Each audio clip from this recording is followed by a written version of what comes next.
जय श्री राम, जय बद्री विशाल। दोस्तों, कैसे हैं आप सब? उम्मीद करती हूँ आप सब लोग बहुत ज़्यादा बढ़िया होंगे। मैं भी अब थोड़ी बहुत ठीक हूँ।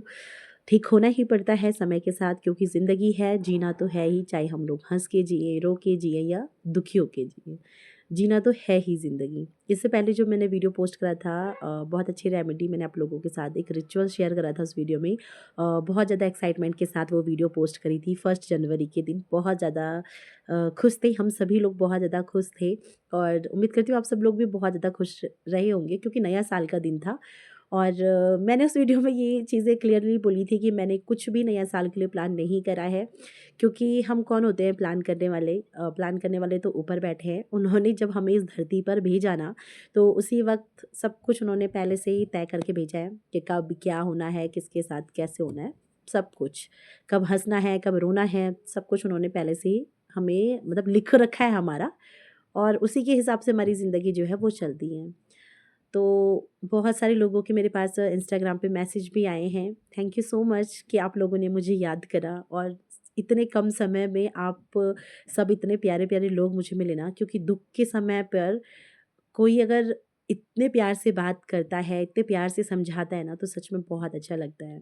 तो बहुत सारे लोगों ने मुझसे बात करी, मैसेज करा, मेरा हाल-चाल पूछा, मैं वीडियोज़ क्यों नहीं बना रही हूँ, उन्होंने मुझे मैसेज करके पूछा, बहुत अच्छा लगा। सभी को दिल से ही बहुत सारा थैंक यू, और सभी को बहुत सारा प्यार भी।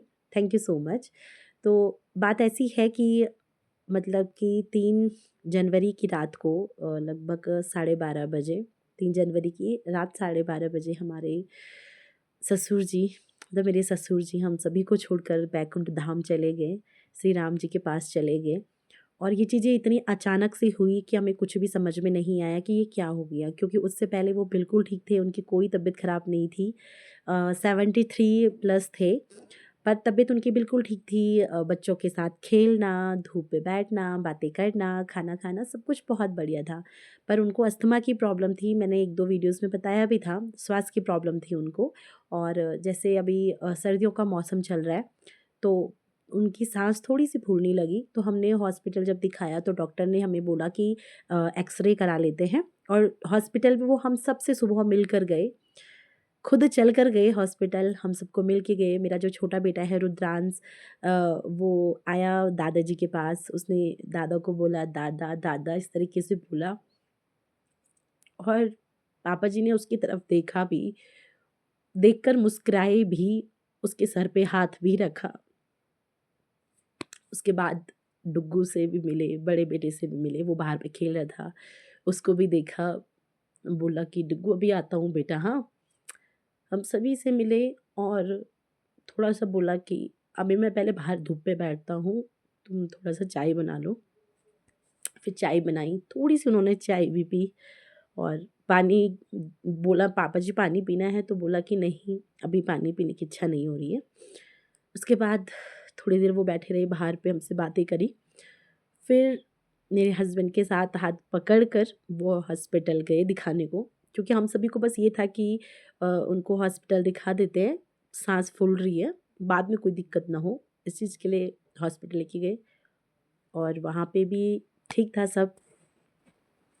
उसके बाद जब वो हॉस्पिटल गए, तो यहाँ पे जहाँ पे रहते हम लोग, वहाँ पे डॉक्टर ने चेक किया, तो डॉक्टर ने बोला कि एक्स-रे करा लेते हैं, और कहा कि रेफ़र कर लेते हैं, और क्योंकि यहाँ पे उतनी फैसिलिटीज़ है नहीं, तो गोपेश्वर के लिए उनको रेफ़र करा, और सिर्फ़ यही था कि हमें एक्स-रे कराना है। गोपेश्वर हॉस्पिटल में वो एम्बुलेंस से उतरे, खुद चलकर हॉस्पिटल के अंदर गए। पता नहीं हॉस्पिटल के अंदर जाते ही उनको क्या हुआ, कुछ समझ नहीं आया। वो एकदम से बेहोश हो गए, और फिर उसके बाद डॉक्टर ने जब उनको चेक किया, तो उसके बाद उनकी मतलब ये था कि पल्स ही नहीं मिली, और पल्स नहीं मिली तो फिर उन्होंने जो भी इंजेक्शन वगैरह लगाने थे वो सारी चीज़ें लगाई, और फिर उनको श्रीनगर के लिए रेफ़र कर दिया। रात को जब श्रीनगर गए, तो श्रीनगर में 1 घंटा ही वो रहे, 1 डेढ़ घंटा ही वो रहे, और उसके बाद फिर वो हम सभी को छोड़कर चले गए। तो ये चीज़ें इतनी जल्दी-जल्दी और ऐसे अचानक से हुई, क्योंकि हमने ऐसा कुछ भी नहीं सोचा था, और तबीयत भी बिल्कुल ठीक थी, मतलब ऐसा कुछ था ही नहीं कि ऐसा कुछ हो सकता है। ठीक थे। इतनी अचानक से चीज़ें हुई ना कि समझ ही नहीं आया। और आज 1 हफ़्ता हो चुका है इस बात को, लेकिन ऐसा लगता है कि वो हमारे ही साथ है, हमारे ही पास है। खुद को सँभालना बहुत ज़्यादा मुश्किल होता है इस टाइम पे, पर क्या करें, सँभालना तो है ही। बस प्रार्थना यही है कि जहाँ भी पापा जी हों, वो खुश हों और अपना आशीर्वाद अपने पूरे परिवार पे वो बना के रखें।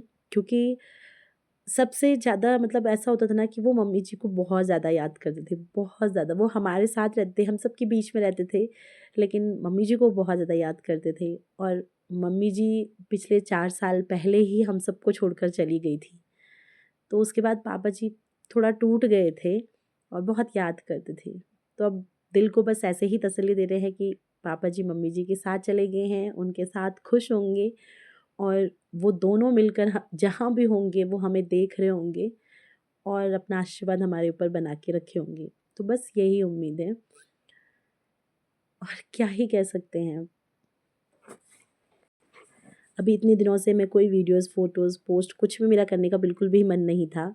अब क्योंकि इस पे भी बहुत मेहनत करी हुई है और बहुत सारे लोग मेरे साथ जुड़े हुए हैं, हनुमान जी की कृपा से। तो ऐसा छोड़ना भी अच्छा नहीं लग रहा था और 1 हफ़्ते से ज़्यादा का समय हो गया था। तो जो मेरे साथ हैं उन्होंने बोला, दी आप कोई ना कोई वीडियोज़ बना के डालते रहो, नहीं तो फिर चैनल पे इफ़ेक्ट पड़ता है। तो मैंने सोचा कि क्या मैं बोलूँ, क्या मैं करूँ? अभी कुछ समझ नहीं आ रहा है। तो अभी देखते हैं कुछ समय बाद। अभी घर की ज़िम्मेदारी भी मेरे ऊपर ही है और हमसे बड़ा कुछ है भी नहीं घर पे, जो हमें समझाएँ, चीज़ों को बताएँ। पहले पापा जी थे हमारे साथ तो ऐसा लगता था कि सारी चीज़ें बताने के लिए पापा जी हैं, वो हमें बताएँगे, हम उस हिसाब से करेंगे। पर अभी जो करना है हमें खुद ही करना है, बस यही चीज़ है। तो चलिए इस वीडियो को मैं इतना ही रखती हूँ। आप सभी से भी मेरी हाथ जोड़कर प्रार्थना है कि आप सभी कमेंट में जय श्री राम लिखिएगा और उनके लिए प्रार्थना ज़रूर करिएगा। तो जैसे ही 13वीं हो जाती हैं, क्योंकि अभी घर की बहू हूँ तो घर की बहुत सारी ज़िम्मेदारी हैं, लोग आ रहे हैं, जा रहे हैं। तो अभी वीडियोज़ बनाने का तो मेरे पास बिल्कुल भी समय नहीं हो पाएगा। तो 13वीं के बाद अगर समय मिलता है तो मैं वीडियोज़ आके बनाऊँगी। आप सभी लोग जुड़े रहिएगा और हाँ, इंस्टाग्राम पे मैं अभी एक्टिव नहीं हूँ। मेरा वहाँ पे पता नहीं मतलब जैसे नेट ऑन होता है तो वहाँ पे ग्रीन शो करता है, क्योंकि बहुत सारे लोग कह रहे हैं कि दी अब आप बदल गए हो, आप रिप्लाई नहीं कर रहे हो। तो ऐसा बिल्कुल भी नहीं है। अभी हमारा खुद ही मतलब एक अलग ही फ़ेज़ चल रहा है। तो वहाँ पे मेरा ऑन तो दिखाता है, बट मैं बहुत कम इंस्टाग्राम यूज़ करती हूँ, बहुत कम मीन्स कि बहुत कम। सच बताऊँ तो सिर्फ़ हनुमान जी की वीडियोज़ देखने के लिए, जब मेरा मन बहुत भारी होता है ना, तो हनुमान जी की रील्स देखने के लिए, क्योंकि मतलब होता है ना जब हम इंस्टाग्राम स्क्रॉल करते हैं तो कुछ वीडियोज़ हमारे सामने आती है जिससे मन को शांति मिलती है। तो बस उसी चीज़ के लिए मैं इंस्टाग्राम ओपन कर रही हूँ, बाकी और मैं बिल्कुल भी नहीं कर पा रही हूँ। तो जैसे ही चीज़ें थोड़ा नॉर्मल हो जाती हैं, आप सभी का रिप्लाई मैं ज़रूर करूँगी और उम्मीद यही है कि जिस तरीके से पहले चल रहे थे वो चीज़ तो हो नहीं पाएगी।